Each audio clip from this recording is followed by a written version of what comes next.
from my Creator, from God, every day. So I turn to the pages of the Quran, and that's where I find my peace. My name is Myriam, and I'm from America. And before I came to know Islam, my life was pretty okay. I thought I was fine. I was happy, kind of. I thought I was a good person, and I didn't really worry too much. I had been trying to find a religion to suit me because I wanted a connection with my Creator, but I couldn't find one that didn't have too many contradictions and too many questions. I actually came to Islam through an online video game.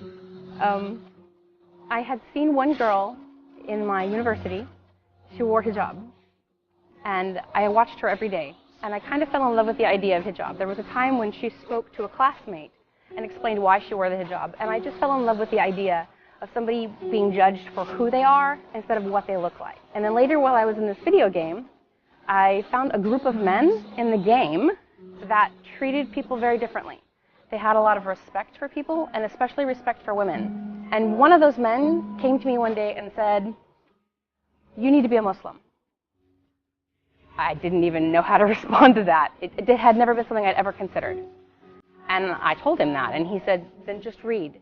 So I downloaded a copy of the Quran in English and started reading, and I couldn't quit reading. And then I was downloading books about new Muslims and what they need to know. And I came upon the idea of the Shahada, and it explained what the Shahada means. And after I read that portion, it was just like a lightning bolt went off inside me. That was what I had been looking for my whole life.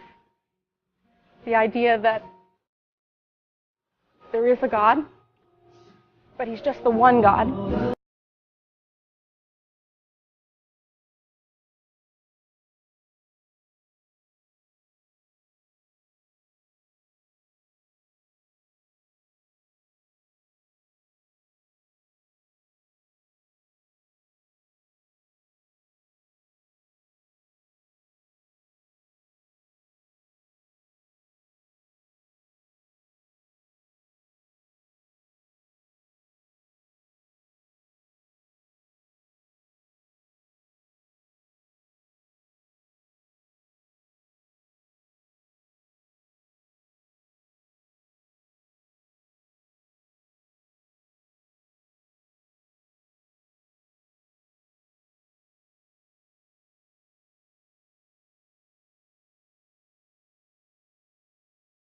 People are so concerned about how people look and what their physical relationship is like that they forget that they're building a life, not just a wedding and a marriage.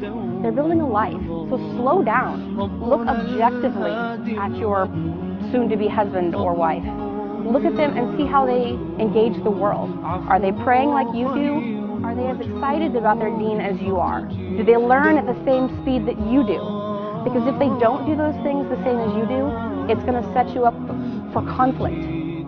If one of you is very strong in your deen and the other is very lazy in their deen, it's going to cause a lot of problems in the house. And that's not necessary.